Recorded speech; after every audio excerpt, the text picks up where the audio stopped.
Good Friday afternoon. I'm Dr. Martha Buchanan, Senior Director and Public Health Officer here at the Knox County Health Department. Our moment of gratitude today is dedicated to our environmental health team. These folks have been extremely busy since the pandemic began, providing critical guidance and education for businesses in our community.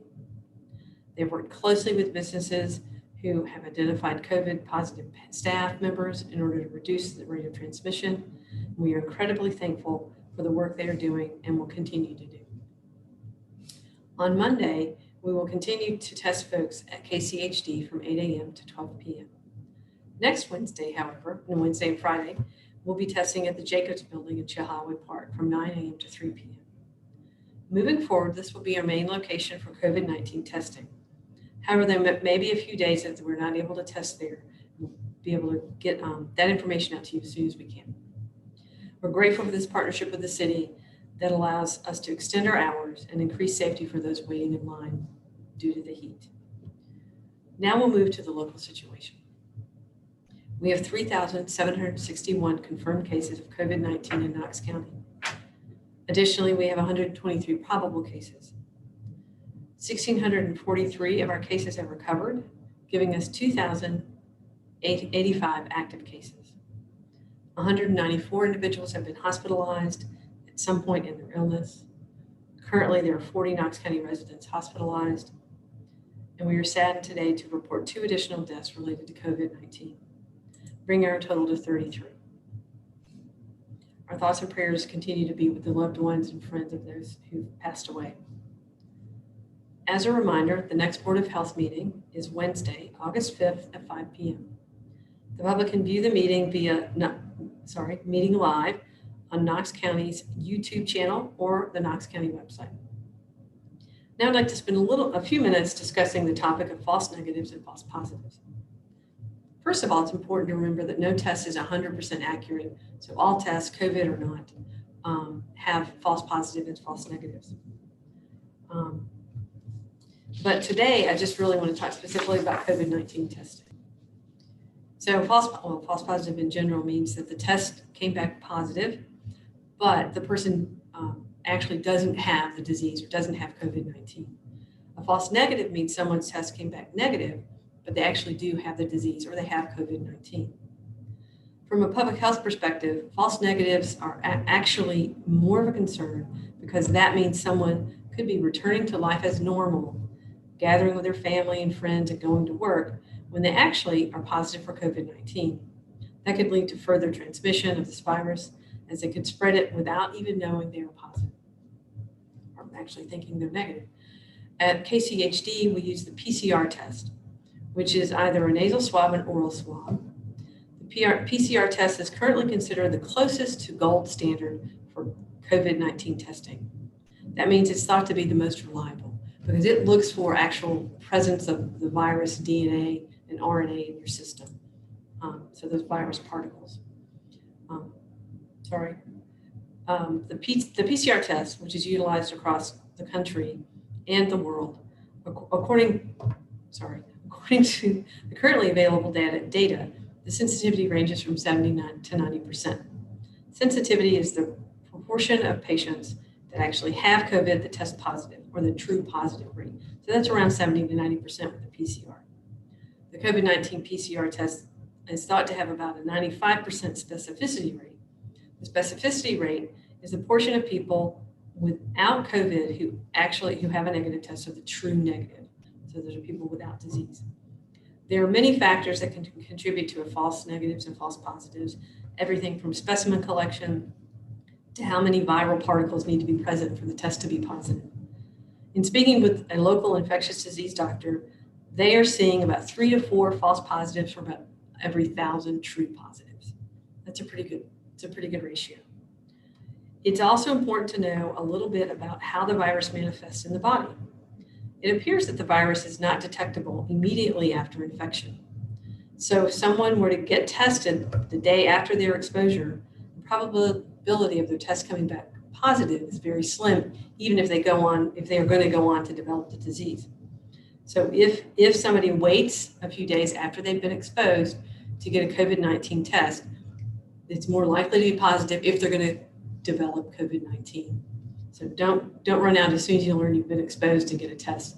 It's going to give you a false sense of security because there has to be enough virus in the body for the test to pick it up. On Wednesday, Charity mentioned that there have been a very low number of KCHD tests that have returned a positive and a negative test on the same person. For those tests, it would not be accurate to refer to them as false positives because it is not known which of the two tests is correct. Therefore, you can't assume the positive is the wrong one. That being said, erring on the side of caution, that individual from the public health perspective is counted as a positive and told to isolate. This is based on guidelines set by the Tennessee Department of Health.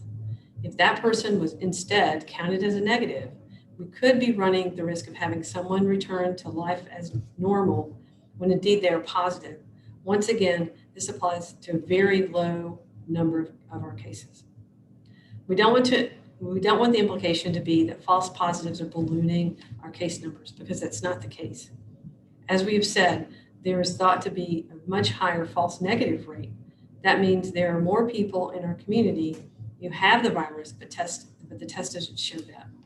This is much more of a public health concern because we don't want those people unknowingly spreading the disease. And so that's why we continue to stress the importance of the 5 core actions. Regardless of whether you have a positive or negative test, remember the test is not prevention. The 5 core actions are prevention and will protect you. And having a negative test multiple times doesn't protect you from the virus. You can still become positive anytime after that. If you're getting a PCR test with a swab in your nose or your throat, we ask that you just wait until those results come back. There's no need to get another test because it might come back faster. We are aware of people getting multiple tests because they want to get the result back faster, or they want to be released from quarantine, or they're just scared. As a reminder, you can't test your way out of quarantine. We do not encourage people to get tested more than once, as it is not a good use of resources. Once again, testing is not prevention. And now I'll open it up for questions. All right, any other questions? Please go ahead and submit them into the chat feature now.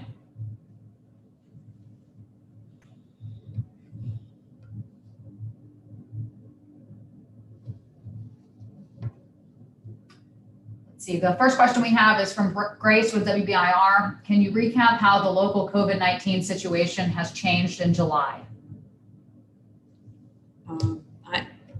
I'm not sure what you mean by recap.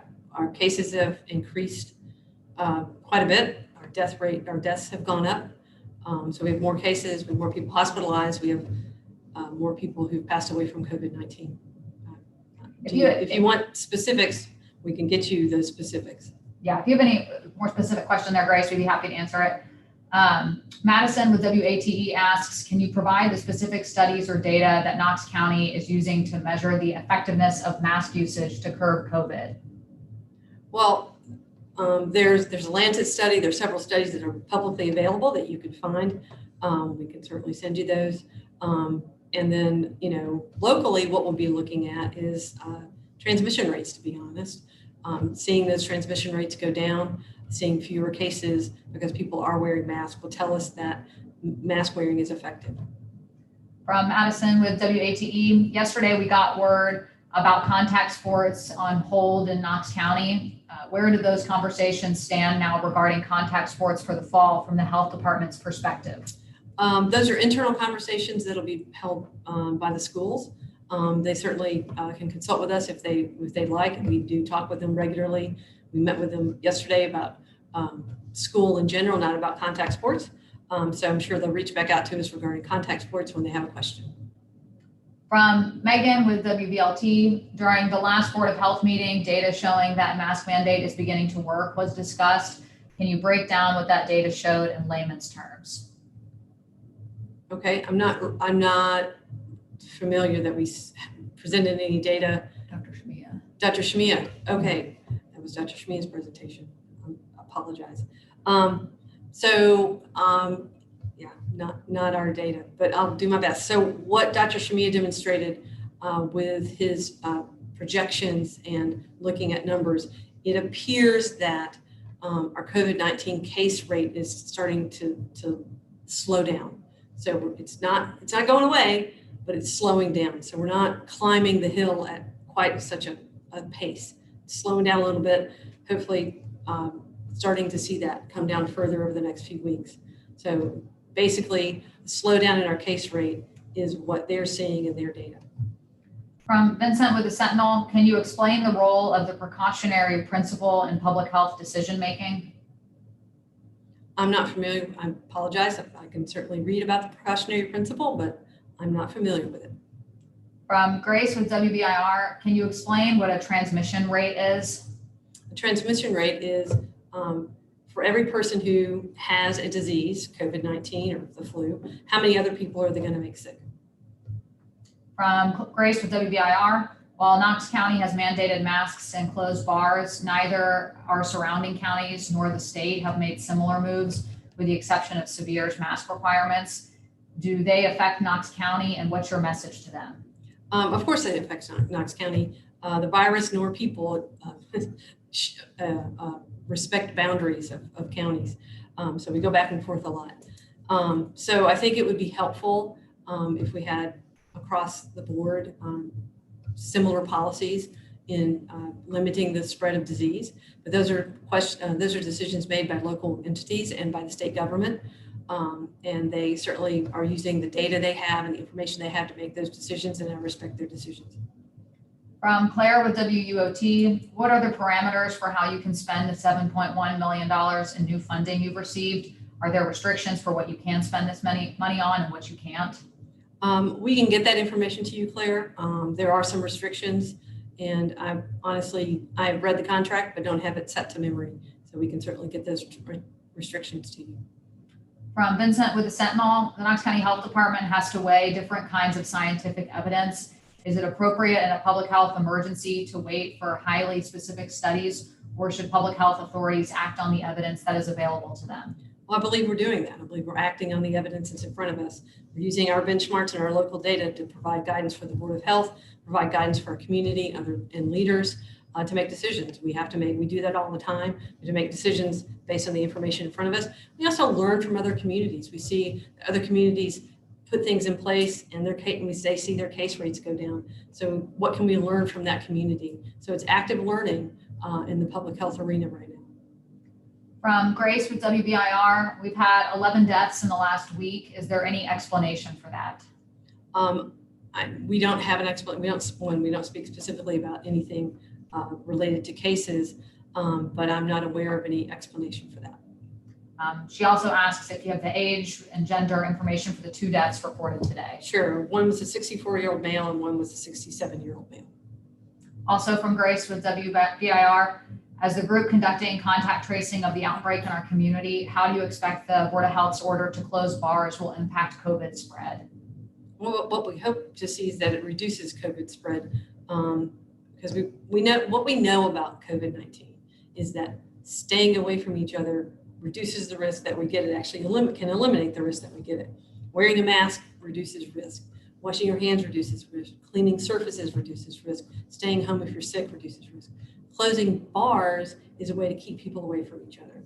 So we all know we go to bars to gather, mingle, have a good time with our friends.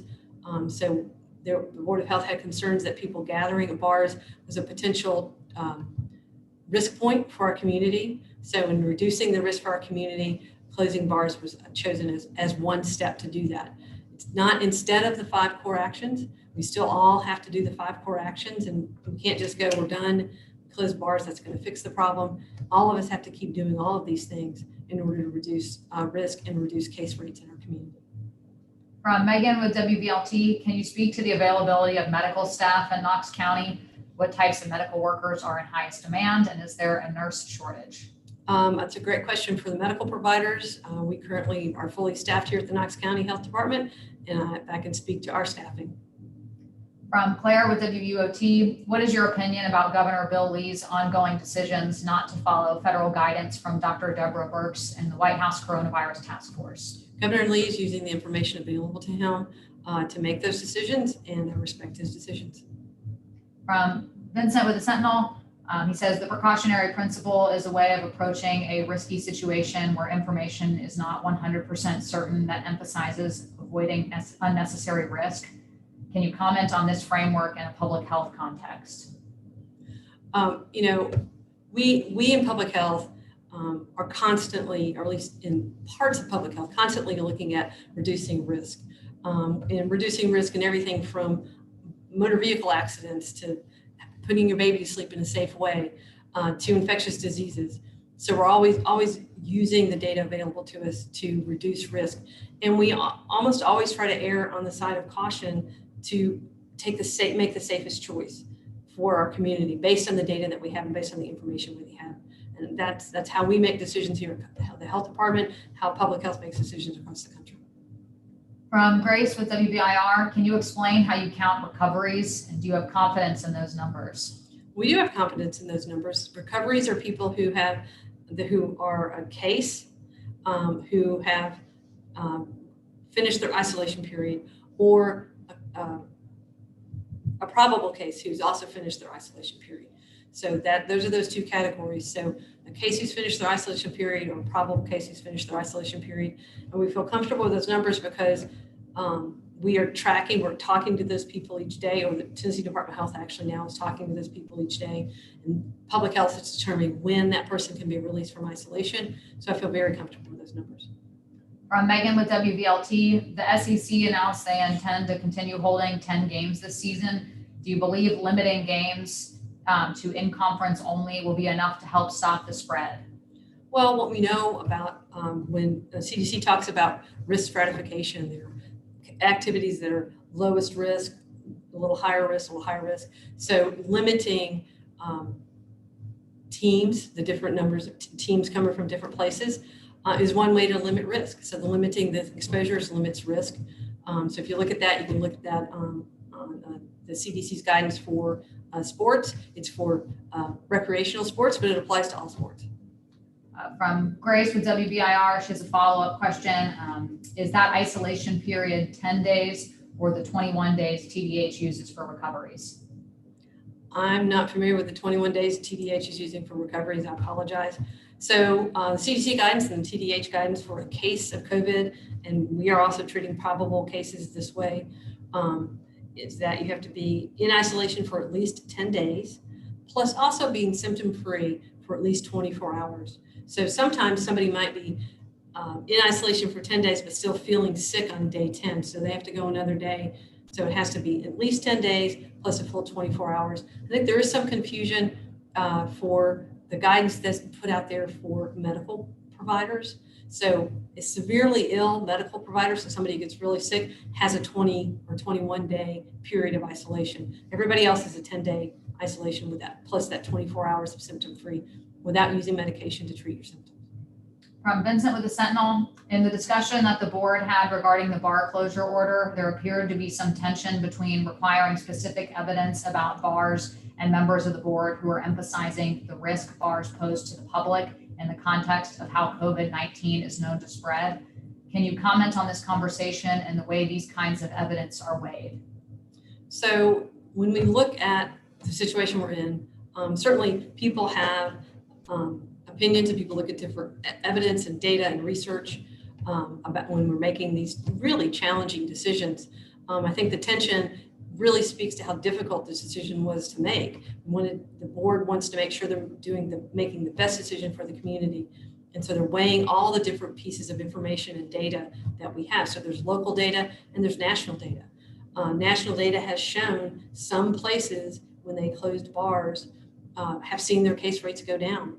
Arizona is one case. I know that Nashville and Shelby County, Davidson County and Shelby County are actually trending down. They've closed their bars. Is that a contributing factor? We'll kind of have to wait and see. So the board weighed all of that. They weighed local information, they weighed national and state information in making that decision. But the tension really, I think, speaks to how seriously the Board of Health takes this and how seriously they take these decisions and how heavy these decisions are for them to make. From Grace with WBIR, it's another follow-up. Are your contact tracers following up with everyone after 10 days to check on them, or how does that work? Okay, so contact tracers are tracing contacts. So contacts are in quarantine for 14 days. What happens during that 14 days is they get a phone call every day. Say, how you feeling? Do you feel sick? Do you have any symptoms of COVID? and are you staying home? So they're checked on every day during that 14-day quarantine period. So the 10 days of isolation refers to a case. So a case is a person who is either a probable case, they don't have a lab yet, but they're a contact to a case and they have symptoms. Or a case is also confirmed by a lab, and that's an actual case. So those people are called every day also to see if they're staying in isolation, see if they need anything, see how they're feeling. And once they've completed their 10 days of isolation, plus that 24 hours, then that's a case monitor, then releases them with contact monitors, case monitors, and contact tracers. The monitors monitor people while they're in isolation and quarantine. The tracers find people. From Vincent with the Sentinel, can you comment on the risk of requiring specific kinds of evidence before taking action poses rather than taking action with the evidence that is available? Well, if you wait for exactly the data that you need to inform all of your decisions, you could wait too long, and as a result, end up having more cases than you might have had if you made a decision earlier. So delaying those decisions to have actually all of that perfect information right there can cause, it can increase risk for the community and increase cases. So sometimes we have to make a decision, again, based on local information and other information and learning, again, actively as we go and learning from other communities. Any other questions? Please go ahead and submit them now.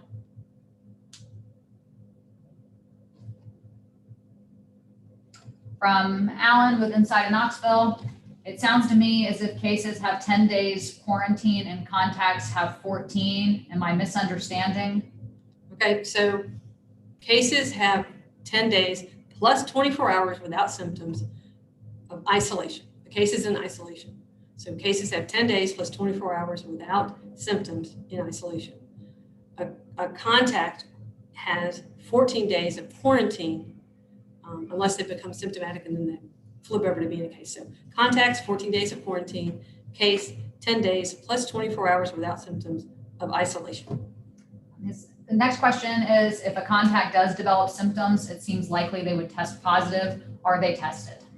They have the option of being tested. That's why we have our probable case definition to categorize those folks who are a known contact, who develop symptoms, who choose not to get tested, or maybe don't have access, they just make a choice not to get tested. We call them a probable case. We treat them as a case. They have to stay in isolation. So they have to stay in isolation from onset of symptoms for at least 10 days, and when their symptoms are getting better, for at least 24 hours. Next question is, why does a contact have a longer period than a case? Because it's based on the incubation period of the disease.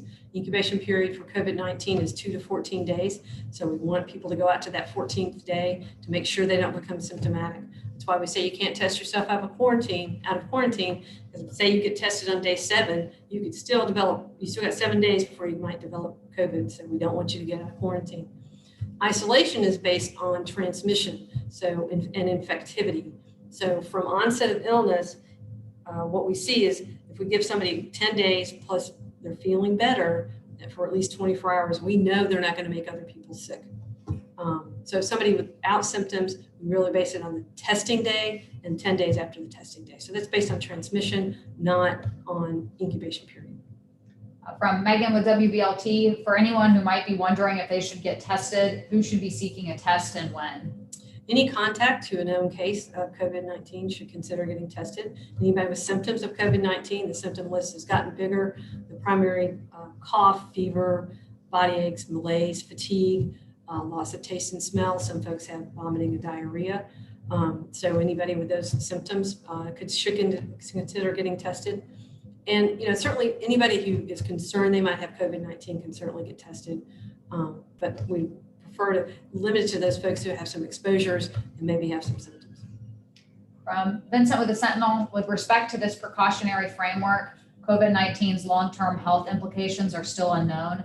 Can you comment on this with respect to preventing cases? So absolutely, you're correct. COVID-19's long-term health effects are unknown, although we are seeing some some early studies that indicate some effects on athletes around their heart function that are coming out early. So the sooner we know those things, the better we can advise cases. And certainly folks who get COVID-19, the other thing that we know, who become severely ill and maybe spend a long time in the ICU, those folks have long-term health effects, well documented that after a long stay in the ICU, folks have some challenges when they get better from that. In the context of public health, certainly we'll have to wait and see what the long-term effects of COVID are. I think what I would say is the long-term health effects of COVID might not be related to the disease itself, but they might be related to the things that have happened during the disease, the economic turndown, people maybe not seeking care because they were concerned about going to the doctor. So that making those chronic conditions that are always with us worse because of the situation created by the pandemic of affecting the economy, affecting people seeking care. Those are the kind of some of the concerning things that we think about in public health. All right, any other questions? All right, see, Grace says she has one more. I guess she's currently typing. And this will most likely be our last one as we're getting close to 1 o'clock.